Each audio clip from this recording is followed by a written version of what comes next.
وسلم علیک یا حبیب اللہ.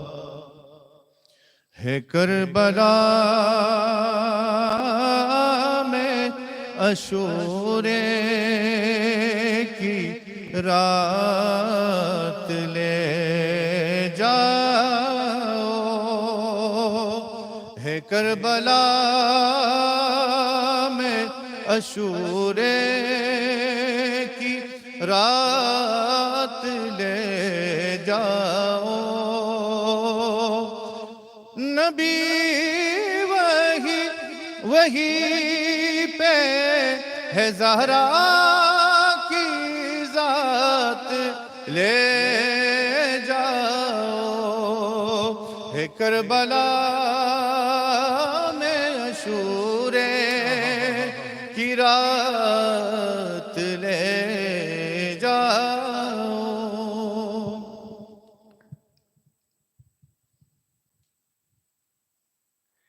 Tonight, it is the 10th of Muharram in Karbala. So please take me to Karbala tonight. Why? Nabi wahin pe. Rasulullah is there tonight. Zahra ki zaat and Bibi Fatima Zahra is on the battlefields of Karbala tonight. Take me there to Karbala tonight. ہے کربلا میں عاشورے کی رات لے جاؤ. کہا یہ قاسم طیبہ نے اپنی امت سے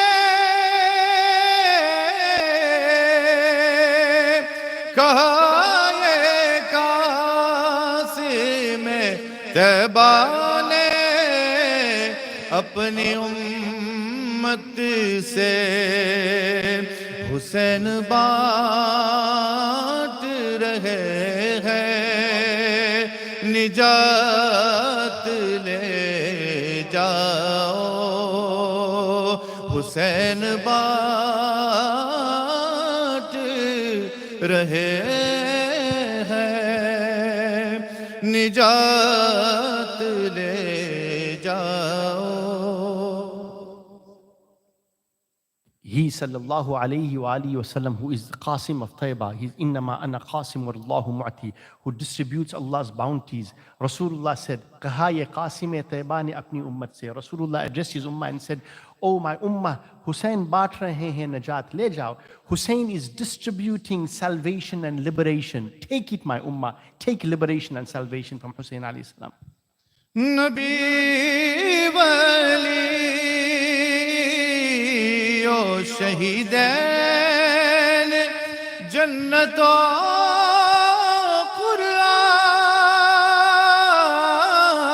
قرآن. نبی ولی و شہیدین جنت و قرآن. ابا میں لپٹی ہے کل کائنات لے جاؤ. ابا میں لپٹی ہوئی کل کائنات لے جاؤ. In the very famous hadith of the cloak of Rasulullah sallallahu alaihi wasallam, when Rasulullah opened up his cloak and Hussein entered, and then Hassan entered, and Fatima entered, and Ali entered.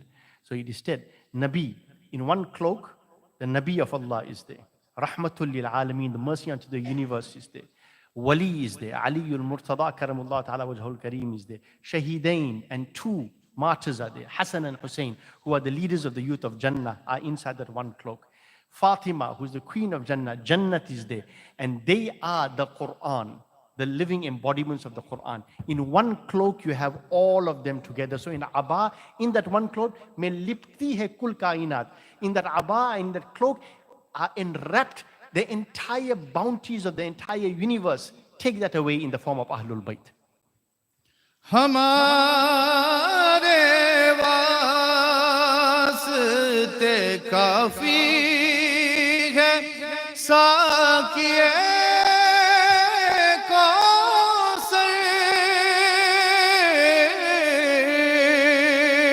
ہمارے واسطے کافی ہے ساقیے کوثر یزیدیوں یہ نہر فرات لے جاؤ یزیدیوں یہ نہر فرات لے جاؤ. This alludes to an incident in Karbala, a major incident in Karbala, wherein on the 7th of Muharram al-Haram, all water was stopped and blocked for the Ahlul Bayt and the companions of Rasulullah sallallahu alaihi wasallam, Imam al-Hussein. They were prevented from access to any water. So in response to them, they said, for us, the one who is the wine pourer from the Hawz al-Kawthar, who is Rasulullah, he is enough for us. We will be fed from the fountain of Hawz al-Kawthar. Oh Yazidis, you want to block Nehr Furat, you want to block the river Euphrates from us? Go ahead, take the river Euphrates. We've got Hawz al-Kawthar for us. You take away river Euphrates and we will take away Hawz al-Kawthar, inshallah.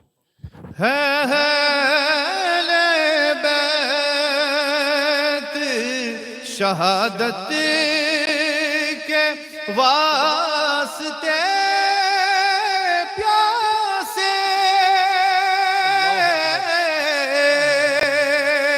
اہل بیت شہادت کے واسطے پیاسے اے موت جلد سے آب حیات لے جاؤ اے موت جلد سے آب حیات لے جاؤ ہے کربلا میں اشورے کی رات لے جاؤ. The last line says, you think Ahlul Bayt are thirsty for the water of the river Euphrates? No, they're not. They are thirsty for Shahada. They are thirsty for, they are desirous of Shahada, martyrdom. So Allah is instructing the angels, hey Maut, oh death, go quickly. Go with the cup of eternal life which martyrs drink and quench the thirst of the Ahlul Bayt by granting them martyrdom on the command of Allah. Allah make us amongst them, inshallah.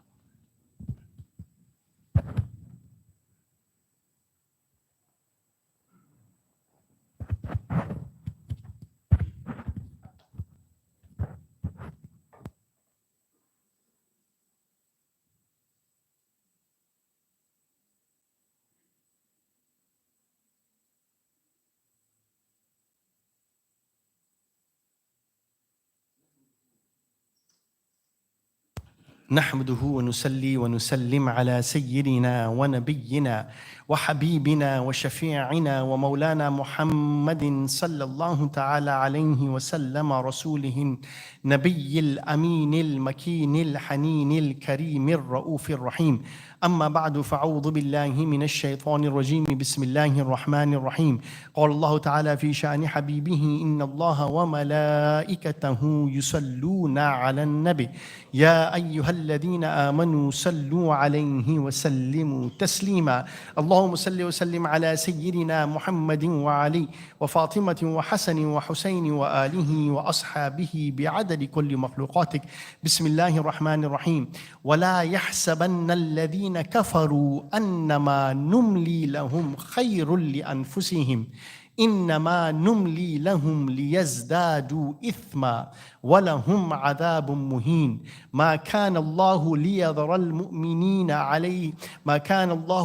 المؤمنين على ما أنتم عليه حتى حتى يميز الخبيث من الطيب صدق الله العظيم وبلغنا رسوله النبي الكريم ونحن على ذلك لمن الشاهدين والشاكرين والحمد لله رب العالمين. Most respected ulama, my respected elders, brothers and sisters in Islam, assalamu alaikum wa rahmatullahi ta'ala wa barakatuh. As I mentioned a little earlier, we are here to observe two very significant historical events which took place in the history of humanity. One which was prior to the physical advent of Sayyidina wa Maulana Muhammadur Rasulullah sallallahu ta'ala alayhi wa alihi wasallam, which took place in the era of Sayyidina Musa Kalimullah alayhi salatu wasalam. And the second was after the physical demise of Rasulullah sallallahu ta'ala alayhi wa alihi wasallam, which took place in the era of Sayyidina Imam al-Hussein alayhi salatu wasalam. In the event that took place before the physical advent and the birth of the Prophet of Allah sallallahu alaihi wasallam, it was on the day of Ashura, which is known as Pesach, Passover, that Allah subhanahu wa ta'ala instructed Musa alayhi salatu wasalam to take the Bani Israel, whom Jews claim they are the progeny, the Bani Israel, and grant them safe passage by splitting the Red Sea with the command of Allah subhanahu wa ta'ala and taking them across, and thereafter saving them from the tyranny of Fir'aun. And Allah subhanahu wa ta'ala drowned Fir'aun and his entire army in the sea as well. And Rasulullah saw the Jews observing this event, and Rasulullah said, we have a greater right to Musa than you. And he said, if you are observing it with fasting for one day, we will observe Pesach, Passover or Ashura on 2 days. This was the event before the physical advent of the Holy Prophet ﷺ. And a second event took place. One event was of the past, one event the Prophet of Allah commemorated of the future. And that was the martyrdom of his son, Imam al-Hussein alayhi salam, on the battlefield of Karbala. You are aware, if you have been coming to this masjid here, that it was a unique event in Islamic history, in the sense that there is no other battle in Islamic history, no other eventful battle and massacre like Karbala, when Allah subhanahu wa ta'ala sent down Jibreel Amin alayhi salatu wasalam to inform the Messenger of Allah, plus minus 50 years before his martyrdom was to take place, that Hussein would be martyred in Karbala. Jibreel Amin came down. One narration, Jibreel Amin came down, and he came down with a qarura, he came down with a little bottle or a little vessel. And in it was the turba, the sand, the dust of Karbala. And he showed it to the Prophet of Allah sallallahu alaihi wasallam. This is the dust, this is the sand of Karbala wherein your grandson will be martyred. And at that time when Jibreel came with the message, Imam al-Hussein, who was a child at that time, 4 or 5 years, maximum 4 years, he was lying on the chest of the Messenger of Allah sallallahu alaihi wasallam when Jibreel Amin came with this news, with the turba and the dust from Karbala in a container. And Rasulullah wept and wept until people saw him, like Salma saw him. And she asked him, Ya Rasul, why are you weeping so much? So Rasulullah said, Jibreel just informed me that my son Hussein will be martyred in the battlefield or in an area called Karbala. And he brought me this qarura, a vessel with the dust inside, as a memento. And one narration states that he gave that qarura to Salma radiallahu ta'ala anha, and he told her, إِذَا تَحَوَّلَتْ هَذِهِ التُّرْبَةُ دَمًا. He said, when you see this sand turn to blood, then know that my Hussein has been martyred in Karbala. And the Prophet of Allah observed it after his physical demise as well. That on the 10th of Muharramul Haram, Rasulullah, according to 2 ahadith, one is the hadith of Salma radiallahu ta'ala anha, who was in Al-Madinatul Munawwara, and Sayyidina Abdullah ibn Abbas radiallahu ta'ala, who was in Makkah, the cousin of the Prophet of Allah. Both of them saw Rasulullah on that day in their dreams. And Rasulullah is described by both of them, in spite of one being in Medina and one being in Makkah, exactly as is. Rasulullah's hair is unkempt, it's dust laden, his clothes are full of dust, and the Holy Prophet ﷺ is in a state of grief and anxiety. And Rasulullah is weeping, and in his hand is a qarura, a little vessel. So Abdullah ibn Abbas asked the same question. Salma asked the same question. Ya Rasulullah, may our parents be sacrificed upon you? Why are you crying? Why are you in this? This is 50 years after his demise. Why are you crying? They seen him in a dream. Why are you weeping, Rasulullah? Rasulullah said, Shahidtu qatta al-Husayni anifa. He said, I just witnessed the martyrdom of my Hussein just now. and I've been collecting the blood of all the martyrs of Karbala from the time the battle commenced. In no other battle in history, as great as the battles may have been, Badr, Uhud, Hunain, Khandak, any other battle in history, there was no other martyrdom that was mourned by Rasulullah. There was no other martyrdom that was foretold by Allah Himself to Rasulullah with mementos to show him that this is where it is, this is where the place is, this is the dust from there. No other event took place when all of these events took place, and this is from the khasais of and dalailun nubuwwah of Rasulullah sallallahu alaihi wasallam, that an event that would take place 50 years later, Allah informed him about it 50 years before that. So Rasulullah wept during his physical lifetime, and he wept and mourned the martyrdom of Al-Hussein posthumously as well. Just in case we were not sure whether we must observe and mourn the demise of Al-Hussein, Rasulullah came 50 years later to remind us, I have mourned 50 years later. So 1400 years later, don't you stop mourning for him. Okay? That's basically, inshallah ta'ala. So what do the events of Ashura in the era of Musa alayhi salam teach us, and the events of Sayyidina Imam al-Hussein teach us? Very simple. Just as Musa alayhi salatu salam parted the Red Sea for Bani Israel to be free, Imam Hussein is what is needed so that Palestine can be free from the river to the sea. That's fundamentally what Karbala is all about. That's what it is about. Let's start with the discussion now, inshallah ta'ala. First, let me give you a definition. We've heard the term genocide since last year, October. The genocide that is taking place in Gaza, the genocide that is taking place in Palestine. Genocide. For those of you who are unaware, let me give you the definition of genocide. Genocide is the intentional destruction of a people in whole or in part. If you want to intentionally destroy a people, completely destroy them, or destroy them in part, intentionally, it is regarded as genocide. And this, the United Nations, United Nations in 1948 in a convention defined genocide as having 5 characteristics. If you have any of these 5 characteristics, it will be regarded as a genocide. And what is that? Acts committed with intent to destroy in whole or in part a national, ethical, ethnical, racial or religious group.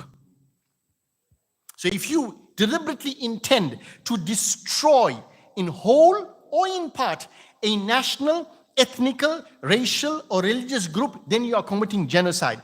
These 5 acts are: number 1, killing members of the group; number 2, causing them serious bodily or mental harm; number 3, imposing living conditions intended to destroy the group. By the way, this is United Nations Conventions of 1948. Are you paying attention? Okay. Imposing living conditions intended to destroy the group, preventing births and forcibly transferring children out of the group. Victims are targeted because of their real or perceived membership of a group, not randomly. If they know you belong to a certain group, if you are from Shi'atul Hussein, then they are deliberately targeting you. If you are from Hamas, you are deliberately targeted. This is the definition of genocide and all the 5 fundamentals for some act to be classified as genocide. On the 10th of Muharram al-Haram, 61 years after the Hijrah, corresponding to approximately the 10th of October, on the battlefield of Karbala, the first genocide in the history of Islam took place. Nobody told you that before. First genocide. Just remember the definition I told you. The genocide that took place in Karbala, the 5 requirements the United Nations has, there were more than that took place in Karbala. Genocide. And this is where the link comes in with Gaza and Karbala. And surprisingly, or interestingly rather, the final fatal blow took place on the 10th of October and the 10th of Muharram. Does the date sound familiar? When did the war of Gaza start? 7th is when they oh, what? How did they call it? Attacked. 7th of October, 10th of October. One is taking place in Gaza, 1400 years plus minus before that, took place in Karbala. First act of genocide took place in the history of Islam on the 10th of Muharram on the battlefield of Karbala. But this was no ordinary genocide. Beyond the normal definition of genocide, the people that were intentionally targeted to destroy wholly or part thereof were the greatest family in the history of humanity. The grandson of Rasulullah, the son of Rasulullah, Imam al-Hussein, the last living member of the people, of the folk of the cloak, the only eligible Amir and leader of the Muslim Ummah on planet Earth at that time, and his entire family and his companions, 72 in number. Genocide took place. But you know what's the saddest part? For the past 1400 years, plus minus, since then, for the past 1400 years, plus minus since then, the advocates of Yazid and the Umayyad dynasty and the Umayyad army, for 1400 years, the advocates of Yazid within the Ummah till today have been standing there and screaming and shouting, no genocide took place. They deny the history, wallahi. The extremists even deny the history. They will actually tell you, no, Imam Hussein was traveling in the desert, right? And he was attacked by brigands, robbers, right? And they killed him. That's one of the stories that they spin. For 1400 years, the advocates of Yazid have been standing there and shouting out from the rooftops that no. Yazid had nothing to do with the martyrdom of Al-Hussein. Although he was the illegitimate ruler at that time, he had nothing to do with it. In fact, Yazid wasn't even there. Yazid was in Damascus. Imam Hussein was martyred in Karbala. Where's Damascus? Where's Karbala? Exactly. Same old story. 1400 years ago, that was the story. 1400 years later, same story. Today, Benjamin Netanyahu has nothing to do with it. He's in Tel Aviv. He never came to Gaza. Am I right? Who's to blame? Does anybody know the names of the generals who are in Gaza right now? The commanders of the army in Gaza right now? Who do you know? Netanyahu. No. Yazid had nothing to do. He was in Damascus. Yeah, so is Benjamin Netanyahu. He's sitting in Tel Aviv. He's not in Gaza. But who's culpable? He is. Who's responsible? He is. Oh, Ubaidullah ibn Ziyad acted on his own accord. He was the governor of Kufa. He acted on his own accord. He didn't get permission from Yazid to do all of this and to kill Imam al-Hussein in Karbala and martyr him in Karbala. No, he had nothing to do with it. In fact, Umar bin Sa'ad, the commander of the army, he perpetrated this evil, waghaira. Okay, no problem. Same thing happens in Gaza. No. The government of Israel has nothing to do with the bombing of Ashifa hospital. We had nothing to do with it. The commanders acted on their own accord. Can you see the tyrant playbook? The rules remain the same. The modus operandi remains the same. And what will happen? Exactly what Yazid did. I had nothing to do with it. Ubaidullah ibn Ziyad did it. May Allah curse Ubaidullah ibn Ziyad. How could he murder? Same thing. Same diplomatic speak that the Zionists do today. No, we had nothing to do with it. The Israeli government, lifts up his hand and declares it had nothing to do with the bombing of Ashifa hospital. Same tyrant playbook. Okay, no problem. When you're taking the IDF and the people responsible for the massacre of and the destruction of Ashifa hospital to task, when are you going to fire them? When are you going to hold a tribunal? When are you going to put them in prison for unlawful murder? Never happen. It will never happen. Like it never happened in the era of Sayyidina Imam al-Hussein. Oh, Yazid said, Ubaidullah ibn Ziyad had everything to do with this. I had nothing to do with it. It wasn't the decision of the head of the government. Ubaidullah ibn Ziyad on his own accord. Okay, no problem, sir. Did you hold him to, did you take him to task? Did you send him a letter of reprimand at the very least? Did you take him to court? Did you hold him responsible and take him out of his position? No, you left him as governor. You didn't reprimand him. You didn't even give him a letter to say, hey, behave. Nothing. In fact, you rewarded him for it. And then you still say, no, I had nothing to do with Karbala. Can you see? In every era, tyrants behave the same. Nothing changes. They follow the same rule book. And today, we ask ourselves, why is it that the Muslim Ummah is economically sound? We have some of the wealthiest countries in the world. We are the biggest suppliers of oil. We have money like you can't believe. We can buy weaponry as much as you want to. But how is it that not one Muslim country is ready and willing to help the people of Gaza? Where are our leaders? Aren't we asking the question, where are our leaders? Exactly. That's precisely why Imam al-Hussein went to Karbala, because he said, where are the leaders? But the problem is, Imam al-Hussein went to Karbala to teach us who the right leader is and to show us who the wrong leader is. But the problem today is that those who claim to be leaders of the Muslim Ummah, whether they are from the United Arab Emirates, whether it is from Qatar, whether it is from Kuwait or Saudi Arabia, they all play by the same old Umayyad playbook. MBS is the love child of YBM. No, like, the reincarnation, if you had reincarnation in Islam. MBS is the reincarnation, in inverted commas, of who? YBM. You know who's YBM? Yazid bin Muawiyah. If you look at the character, if you look at the lifestyle, if you look at the tagri, if you look at, just read the history of Yazid. Read the history of his character, his qualities, his behavior, his immorality. Even his greatest supporters will have to acknowledge, no, he was engaged in fisk and fujur. Even his best of his supporters will say, no, he engaged in fisk and fujur. And if you look at our MBS today, I say, wow. Yazid born again. Yazid born again. Yazid born again. Exactly the same character.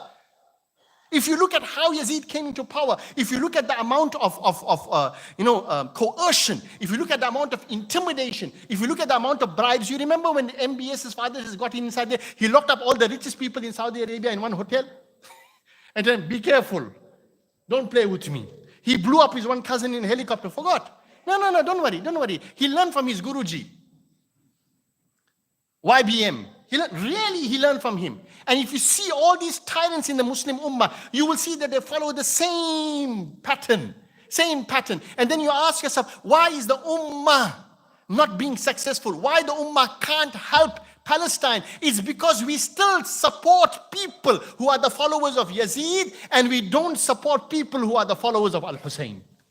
We don't want leaders like Al-Hussein. We still vote for leaders like Yazid. And give me whatever reason you want to give me. But the reality of the matter is, the vast majority of the Muslim world out there supports rulers like Yazid. Will never ever support any ruler or any leader who follows on the footsteps of Al-Hussein. And you know what the best part is? Exactly how the Yazidi government and the Marwani and the Umayyad government behaved is exactly how the Muslim governments of today behave. Really, look at the history and you will see why Imam al-Hussein ended up in a condition that he was in. Because he wanted to change the way the Islamic political system was being run. What did he want to do? He wanted to prioritize Islam in politics. Imam Hussein wanted to prioritize Islam in politics, whereas Yazid wanted to prioritize politics over Islam. Understood that? Imam Hussein wants to prioritize Islam in politics. Yazid wants to prioritize politics over Islam. And what happened? He had his scholars, well, for dollars. He had them. And he would have their support. And he would bribe them. No, I will give you the governorship of a certain area. I will give you the governorship of this certain area. In fact, Abdullah ibn Umar radiallahu ta'ala, the son of Sayyidina Umar ibn Khattab radiallahu ta'ala, when Yazid, this was now being groomed to become Khalif, they came with a gift from the government of 100,000 dirhams that time. 100,000 dirhams. So Abdullah ibn Umar radiallahu ta'ala doesn't know, okay, got a gift from the government. He was a high-ranking member of the Ummah anyway, son of Umar ibn Khattab. 100,000 dirham. He said, Jazakallah, thank you, you took the gift. Next day they said, please, bayat for Yazid, please. Next day, bayat for Yazid. Abdullah ibn Umar said, thank you, take your 100,000 dirhams, go. Take it and go. Take it and go. Don't want it. Why? They want to buy power. They want to buy position. They want to buy authority. And if you look at Imam al-Hussein alayhi salam, just like is taking place in Palestine right now, where freedom fighters are called terrorists.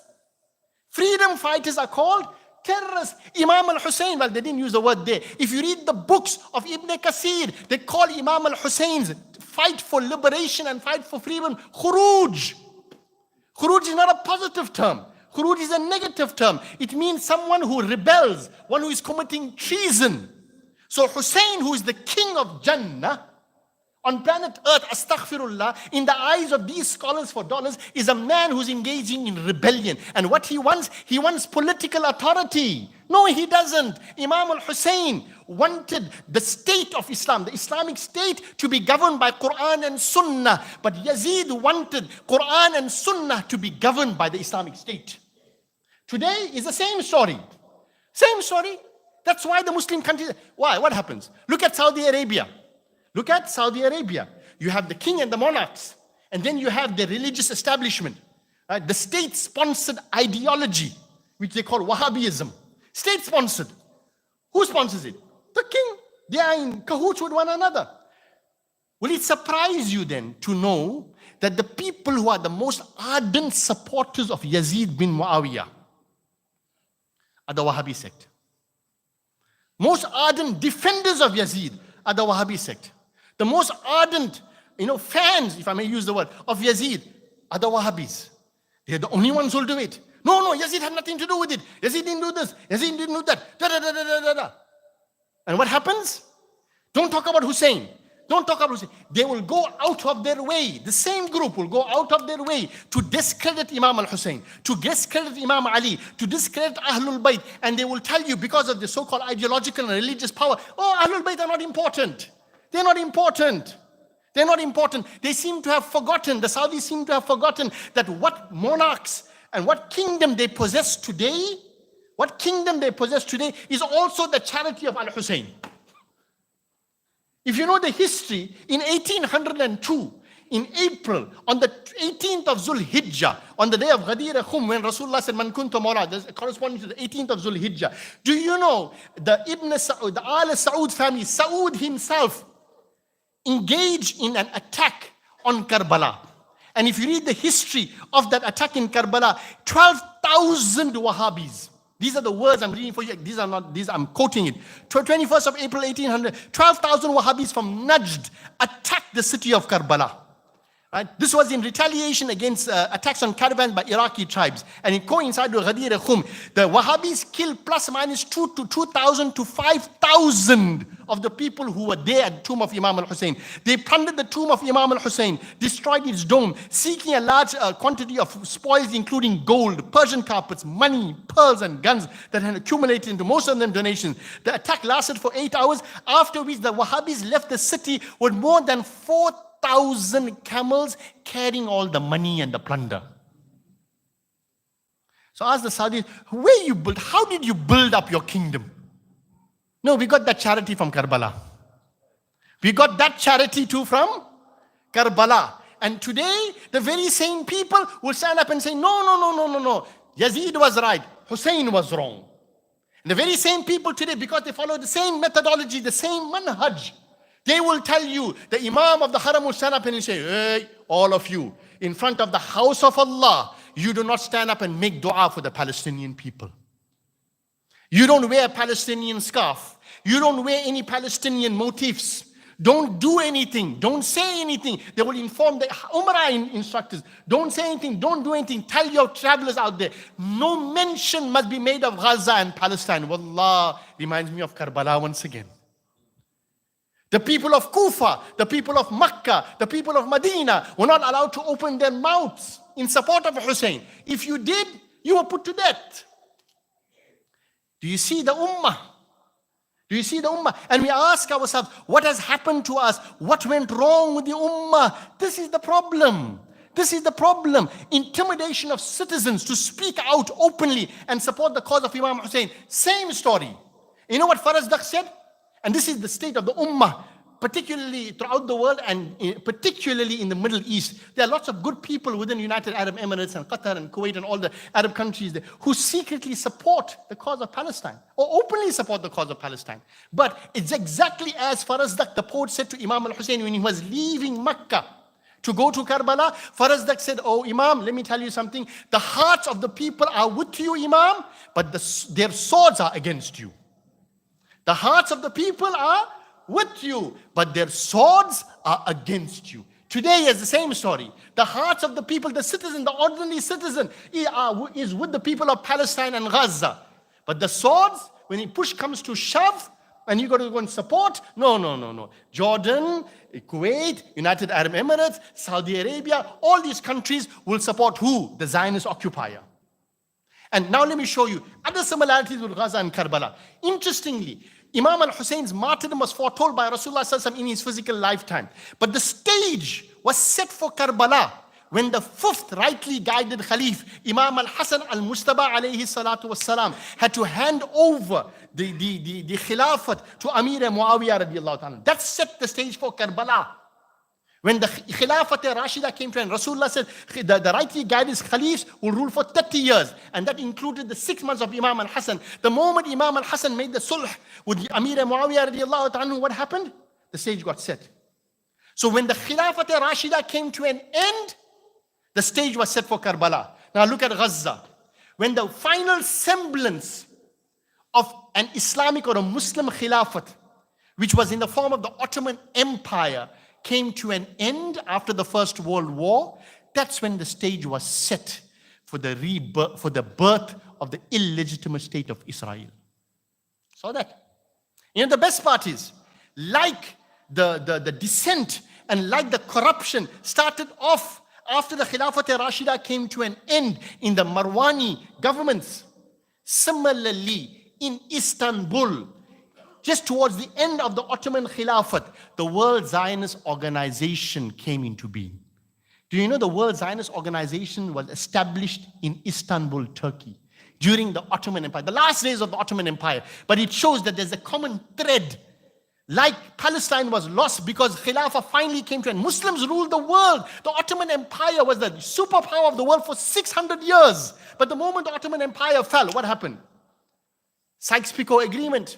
Right, there's it there. Theodor Herzl offered offered to wipe off the debt of the Ottoman Empire of $710 million that he was owing to the whole of Europe. He said, no problem, just recognize the state of Israel and we'll wipe off your debt. Theodor, where you got that from? He said, no, I'm also a scholar. I also got my PhD in tyranny. I've learned that from the Umayyads. I've learned that from the Marwanis. I learned that from all of them inside there. First, they start off with bribing. If the bribe doesn't work, like for Sultan Abdul Hamid told him, you can go to hell. Sultan Abdul Hamid told him, go to hell. No, I'm not interested. Right? The bribe doesn't work, then destroy the people who don't support you. And exactly what happened. A few years later, the Ottoman Empire came crumbling down. Imam al-Hussein ended up in Karbala. By the way, many people are not even aware that this was not the only uprising. Do you know in Makkah, Abdullah ibn Zubayr radiallahu ta'ala anhuma had also started off a rebellion. And he wanted to engage in a siege of Makkah. He wanted to make Makkah free from the Marwani government. Who's Abdullah ibn Zubayr? He's the son of Asma bint Abu Bakr radiallahu ta'ala anhuma. He is the son of Zubayr. One of the 10 who've been promised Jannah, Talha, Wal-Fayyaz and Zubayr. He's his son. He engaged, even after the demise of Imam al-Hussein, he engaged in a battle, in a siege of Makkah. And you know what happened?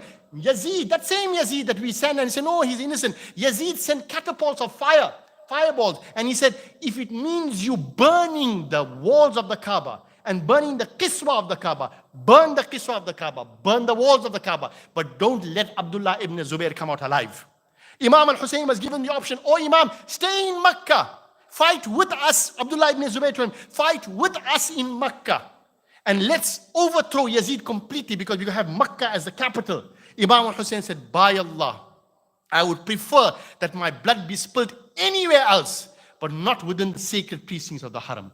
He said, because I if they come for me, even if I had to hide in one of those little, those holes that the animals hide in, wild animals hide inside, they will hunt me down and they will shed my blood in the Kaaba. I will not tolerate blood being shed. And the sanctity and the beauty and of the Holy Kaaba being violated, I'd rather have it done elsewhere. That's why he never stayed in Makkah. People won't tell you these stories. What they will tell you, no, rebellion. Going very quickly. If you look at all of the qualities and all of the events that took place during Karbala, on the 7th of Muharram al-Haram, Hur bin Yazid is instructed and Umar bin Sa'd instructed. He said, close off all water to the companions of Al-Hussein. They send, Ubaidullah ibn Ziyad sends up to 3,000 people to block off any access of water to the family of Al-Hussein and the companions. Here, they are 72 in number, Baba. You got an army of 4,000 people. One narration said that if you have to, you have to include all of the armies that, on a different garrison, it numbered 22,000 against 72 people. Sounds familiar to you? They are armed to the teeth. They have money like you can't believe. They have weapons like you can't believe. They have cavalry like you can't believe. And Hussein, just his family. Just his family. Sounds familiar to you? Gaza has nothing. Gaza has nothing. The people have nothing. And the armies of the IDF, the armies of the Zionists, armed to the teeth. But what happens? That small number that may not have any significant weaponry, that may not have significant money, that may not have significant muscle power, makes the IDF quake in their boots. Exactly the same thing. Imam al-Hussein, his family is deprived of food. They prevent food and aid entering into the Karbala. They surrounded the entire area. So even if people from Kufa want to come, even if people from other areas want to come in to help Imam al-Hussein, you can't come in because the cavalry will send you packing before that. Sounds familiar to you? Sounds familiar to you?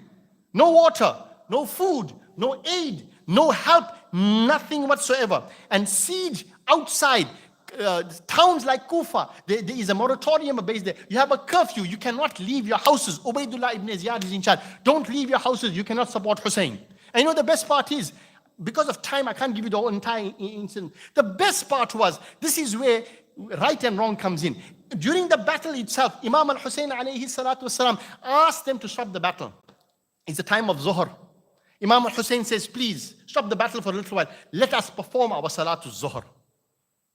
With bodies lying around him inside, the Imam al-Hussein said, let us perform our Salatul Zuhr. They perform Salatul Khawf. They didn't perform an ordinary Zuhr like you and I read. Salatul Khawf, read it in Surah Al Imran. Surah Nisa. How it is performed. Right, you stand up there, there's a cavalry. You go inside there, the other cavalry stands to protect. Salatul Khawf they performed. When they finished the Salah, one of the members of the army of Yazid said, by Allah. He said, by Allah. Right? Your salah, O Hussein, will never be accepted. Your salah will not be accepted, O Hussein. Habib bin Muzahir looks at him. He said, oh, fool, if the salah of the son of the messenger of Allah will not be accepted, do you really think your salah will be accepted? This is the level to which these people had gone. When a man who is the beacon of guidance is being regarded as the most misguided amongst them. He's being regarded as the terrorist. He's regarded as one who's a rebel. He's regarded as one who's committing treason. This is where the lines between truth and falsehood become blurred. And going on, you know what happens after that? Water is restricted. An innocent child, Ali Asghar, 6-month-old baby. The father is holding him in his arms. And Ibn Mawqid Nar's arrow comes and pierces the neck of Ali Asghar, the 6-month-old baby. Imam al-Hussein, when he sees the blood gushing through his fingers there, Imam al-Hussein tries to hold the carotid artery, he can't do anything. He picks up his hand like this. He picks up the baby with the arrow in the neck. He said, Ya Allah.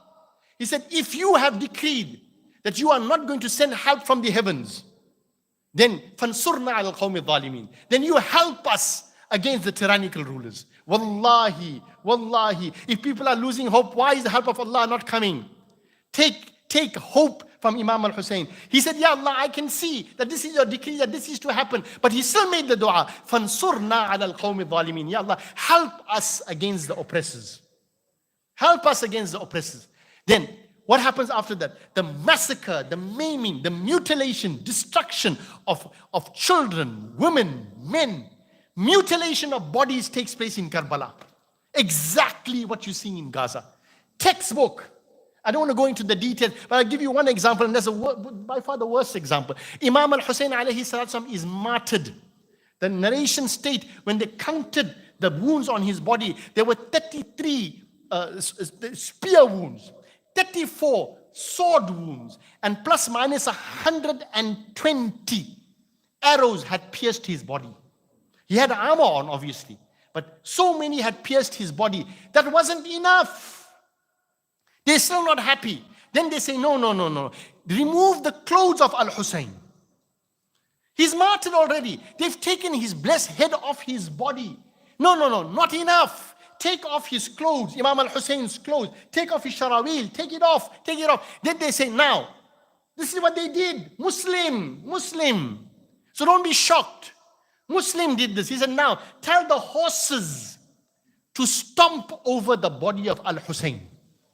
Horses were instructed to ride over the body of Al-Hussein. Can you imagine hooves of horses? What will they do to that body of Imam al-Hussein? The narration state that when Imam Ali Zainul Abidin was just permitted he said every time he picks up his father's body, like one part of the body is about to fall off because he's been trampled by horses. His clothes have been, who is this? This is the grandson of Rasulullah. Who is the 6-month-old baby? Ali Asghar, the grandson of Ali al-Murtada. Who is Ali Akbar? The grandson of Al-Fatimah al-Zahra. And those women who are in tents that the heavens have never seen their heads before because they've always been in parda. The tents are removed. Their scarves are taken off their heads. They are subject to humiliation by the army that calls itself Muslim. There's one narration, it's a weak one. Some of the same that the says, come, finish off now with this Hussein and so on. What? Just now Asr Salah you become qaza.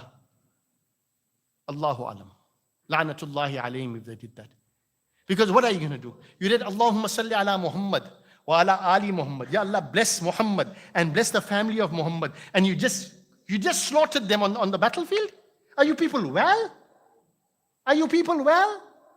This is what happened. Can you see what's happening in Gaza? Karbala is a microcosm of that. Now very quickly, because of time, I'm going to give you some of the greatest similarities. Karbala, the battlefield of Karbala was one chapter. The events leading up to Karbala is another chapter. The prophecies of Karbala is the first chapter. So many chapters. One chapter is after Karbala. And in that chapter of Karbala, who is the main heroine? Zaynab bint Ali. The fight that was not fought on the battlefield was fought in the courts of Yazid. Zaynab bint Ali, the daughter of the lion, a lioness in her own accord, took on both Ubaydullah ibn Ziyad and Yazid bin Muawiyah in Kufa and Damascus respectively. But interesting, and this I want to bring a point to you. When she came to the governor of Kufa, Ubaydullah ibn Ziyad, into his palace, I've seen the ruins of that palace. It's ruined, by the way. When she came in, because their chadars had been taken off and the niqab has been taken off and so on. She had old and tattered and her clothes had become torn because of the travels and they were made to sit, right, with their hands tied around their necks like this. Can you imagine? Traveling from Karbala to Kufa is plus minus 40 kilometers. It's actually 48 kilometers. Imagine standing, holding, the brace around your neck and your hands, both things. Women and children, all brought as prisoners into. When she came in, so her personal attendants, some of her maidens that used to work for her, they came and stood around her because she does not want to be seen by anyone because she is so much into parda and she so secludes herself. So Ubaydullah ibn Ziyad, when he looks, all these people are like surrounding a woman inside. They ask, who is this here? So one African woman of African origin, whose name is Fidda. She was there from the time of Ali al-Murtada. She had reached an old age. She stood up in front of Zaynab. She said, this is Zaynab bint Ali bint Fatima. This is Zaynab, the daughter of Ali and the daughter of Fatima. So Ubaydullah ibn Ziyad said, can't she talk for herself? So Fidda said, she is too great and honorable to be addressing somebody like you. Allahu Akbar. And the African woman, it reminded me when nobody could talk for Gaza, when nobody could open their mouths for Gaza, like that African woman Fiddah did to stand up for Ahlul Bayt in Damascus by Kufa and Ubaidullah ibn Ziyad. Our South African Muslim Naledi Pandor stood up and opened her mouth. Yeah. Who are we talking about here? Coming to a conclusion. I said this genocide was the first genocide in the history of Islam. But for 1400 years, all the supporters of Yazid, all those academics in their ivory towers have been defending him, defending the Umayyad government, defending this entire thing and playing down the whole event of Karbala as not being important. And they said, no, it was not a genocide. Nothing happened there. It wasn't important. Waghaira. I want to tell you one thing. There was a witness. There was a witness who witnessed Karbala. And that witness happens to be the Chief Justice of the Eternal Court of Islam. And his name is Muhammadur Rasulullah sallallahu ta'ala alayhi wa alihi wa sallam. For 1400 years, the advocates of Yazid, right? All the scholars for dollars of Yazid, and all of those people who have supported the Umayyad government for 1400 years have been saying genocide didn't take place. Yazid had nothing to do with it. They have a big problem. Just like what's happening in ICJ right now. No, there's no genocide, Your Honor. Right? We haven't done anything as the Israeli government, Your Honor. We have not committed genocide, Your Honor. Same thing that is the Yazidi advocates have been doing for 1400 years, but they forgot. There's one witness who's the Chief Justice of Islam who was there on Karbala, and his name is Muhammadur Rasulullah sallallahu alaihi wasallam. And what happened? He's there in Karbala.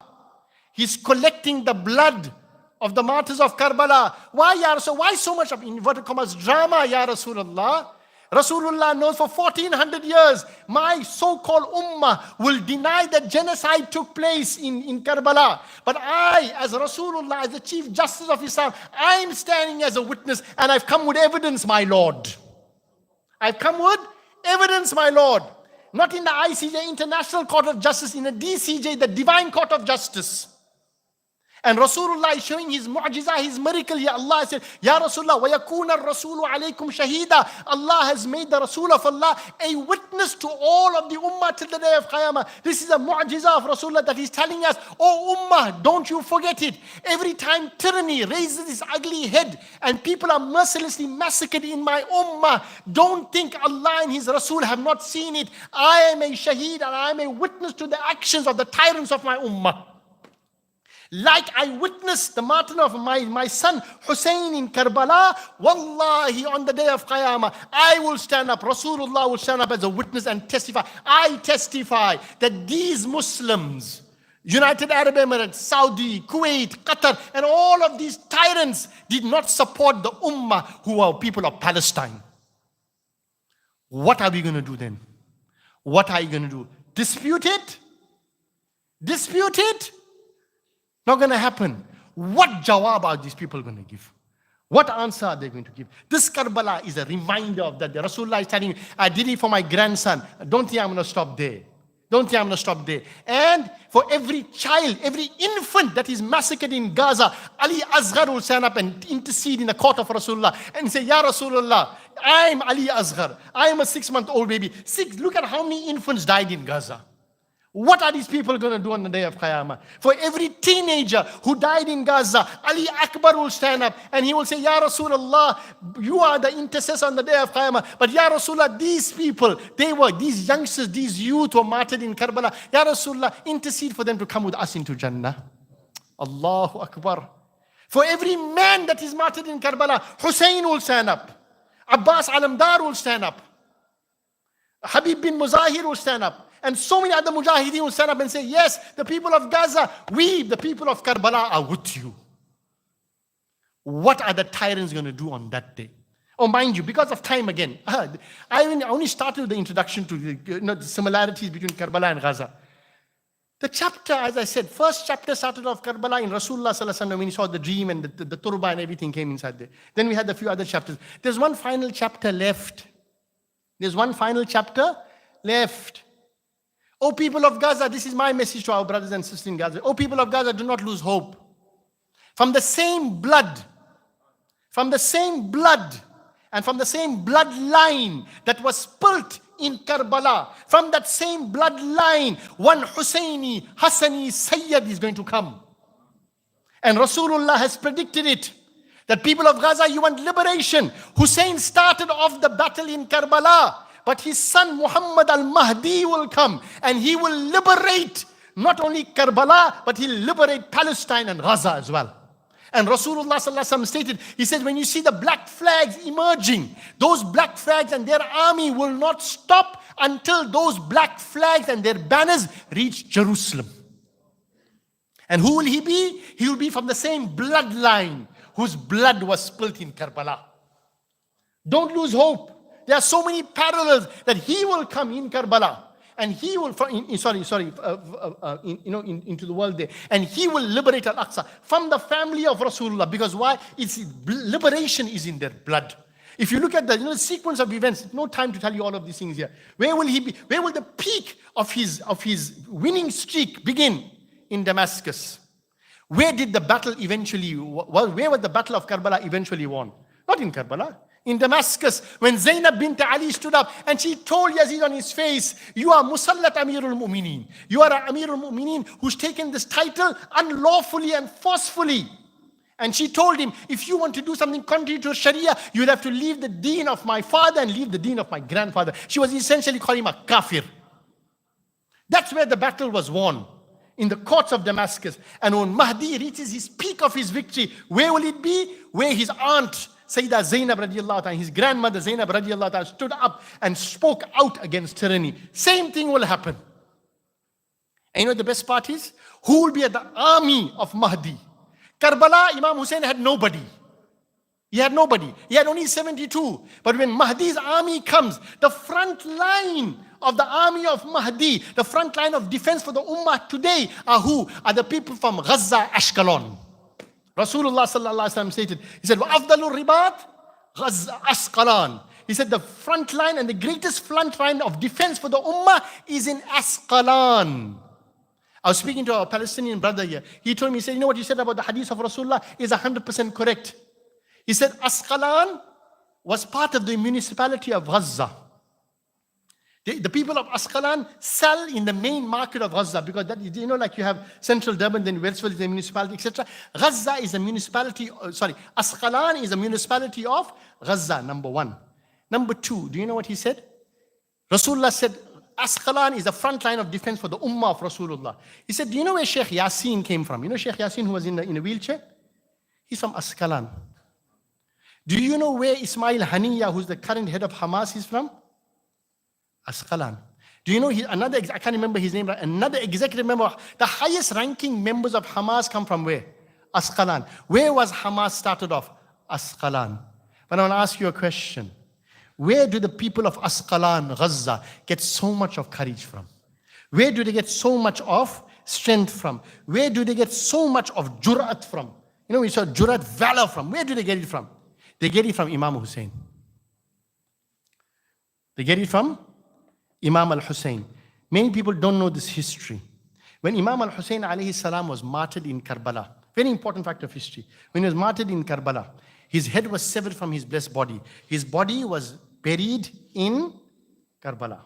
His blessed head was taken to Kufa first, and from there it went to Damascus. It remained in Damascus for a lengthy period of time. After that, when the Khilafat changed, the blessed head of Imam al-Hussein alayhi salam was transferred from Damascus and was brought to a place called Askelon. Imam's blessed head was brought where? Askelon, which is where? Gaza. Do you know how many years the blessed head of Imam al-Hussein remained in Askelon? 247 years. Imam al-Hussein's blessed head stayed in Askelon. It's known as Mashhadul Hussein. It was only destroyed in 1950 by Moshe Dayan. It was an entire complex, Mashhadul Hussein, wherein the blessed head of Imam al-Hussein remained in Askelon, Gaza, for 247 years. After 247 years, with the Crusades having taken place, it was then moved from Gaza, Askelon to Cairo, where it remains now. And they built up an entire mausoleum, Mashhad of Imam al-Hussein. They put up a magnificent mimbar. When Salahuddin Ayyubi, Salahuddin, the conqueror of Jerusalem, came and conquered Jerusalem, he realized Askelon and Gaza is a target point. So what he did was, there was a mimbar there. By that time, the head had been taken away. So what they did was, he took the mimbar that had the inscription and the history of the head of Imam al-Hussein being brought to Askelon, and from there transferred to Egypt on a great mimbar. He transferred the entire mimbar to Masjidul Khalil of Ibrahim alayhi salam in Hebron, and it's still there till today. And the narrators state that when Imam al-Hussein alayhi salatu wasalam's head was being transferred from Gaza, Askelon to Cairo, the Yemeni scholar Sayyid Hassan bin Asad described the transfer of the head thus in his Risala manuscript. This is in Arabic. He said, when the Ra's, the head of Imam al-Hussein, was taken out of the casket in Askelon, drops of the fresh blood were visible on the Ra's of Imam al-Hussein, and the fragrance of musk spread all over.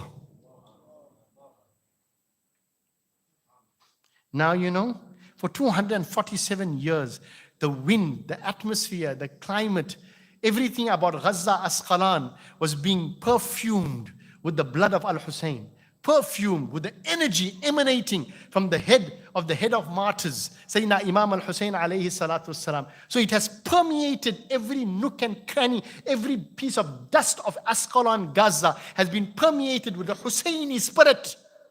Can't take it away. That's why Rasulullah said, the ribat for the Muslim ummah will be Askelon, and to prepare the place, to strengthen, make ribat of the hearts of the people of Gaza, Askelon, the head of Al-Hussein would remain there for 247 years. And you say Gaza has nothing to do with Karbala. And we say Karbala has nothing to do with Gaza. No.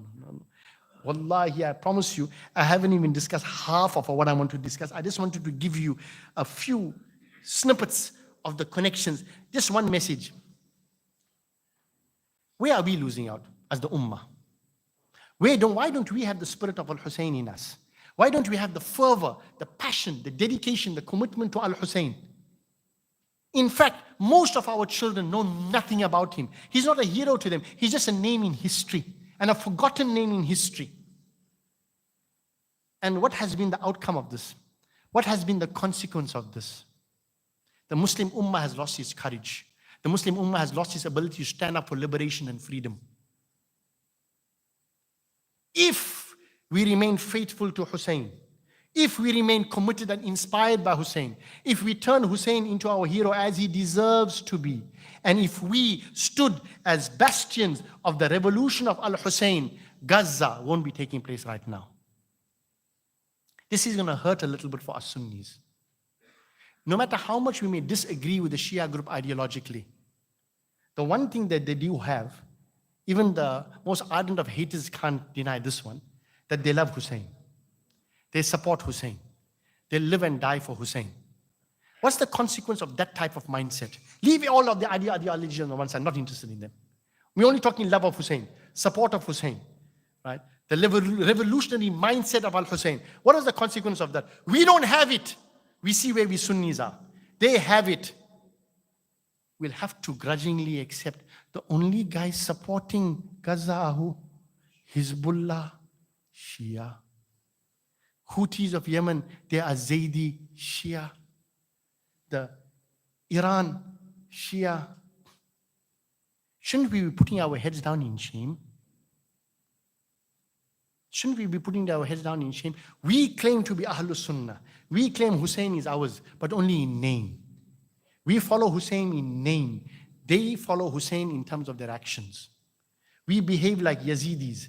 They're trying to behave like Husseinis. Even trying to, imitate Hussein has its benefits. Isn't it sad? Isn't it sad? So what's our duty? Start off with one thing. Go home today and instruct your children. Please, son, please, my child, please learn about Hussein. Let me teach you about Hussein. Because I myself as a father, I don't know, to be honest. And Rasulullah said, hold on to Quran and Ahlul Bayt. What you are being taught in madrasa is half the story, Quran and Sunnah. Quran and Ahlul Bayt is the more authentic one. Teach your children that. And automatically you'll see Husseini character coming into them. The time is over for us to be sitting in our ivory towers. Doodh ka doodh, pani ka ho gaya, pani ka pani ho gaya hai. The fakes have been exposed. Those people who are the advocates of Yazid and the Nasibis and all of that have been exposed. And you know what the best part is? You'll suffer the same fate as Hussein, don't worry. They'll call you terrorists. They'll call you misguided. They will call you this. They will call you that. They will accuse you of this. They'll accuse you of that. But who are the scholars for dollars? You must take a good look in the mirror. Ask yourself, are you Husseini only in mouth or are you Husseini in action? If you are, I don't see any of you doing anything. So who's the Husseinis? Who are the Husseinis? The Americans are better than us. With the number of, what do you call it? Marches and boycotts that they have had in the universities, our Muslim universities couldn't do it. Even worse. At least these people have some semblance of Islam. You know, some people call them murtad and all that. These people are kafir, but they've done more for Gaza than we have. Gandhi, great scholars, great political leaders, has spoken out in admiration of Hussein and the leadership of Hussein and the liberation struggle of Hussein. But not one Muslim leader will ever have the guts to speak about Hussein. Doesn't that say a lot about us?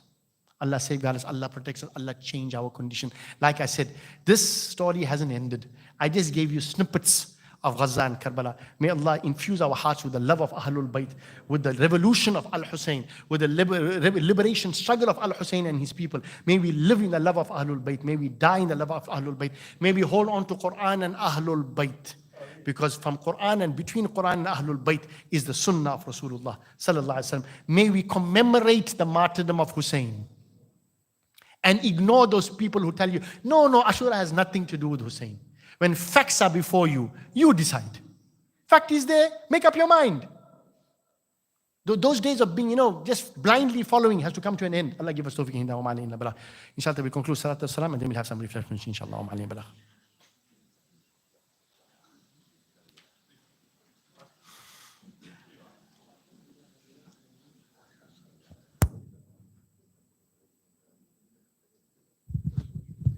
Shoaib, Ridwan, where are you people? Bye. Special invitation.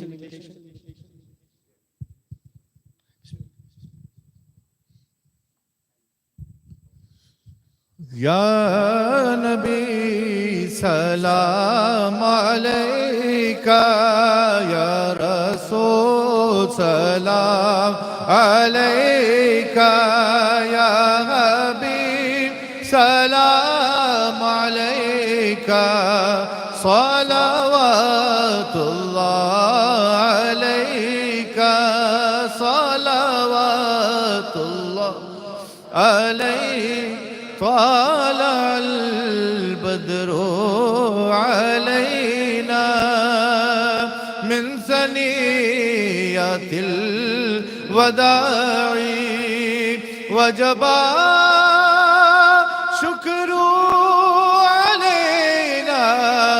مدى لله داعي يا نبي سلام عليك يا رسول سلام عليك يا حبيب سلام عليك صلوات الله عليك صلوات الله सुल्तान करबला को हमारा सलाम हो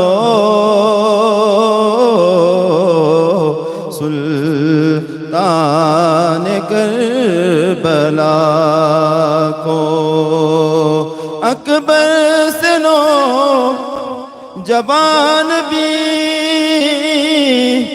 रन में हुए शहीद हम शक्ल मुस्तफा को हमारा सलाम हो सुल्तान करबला को हमारा सलाम हो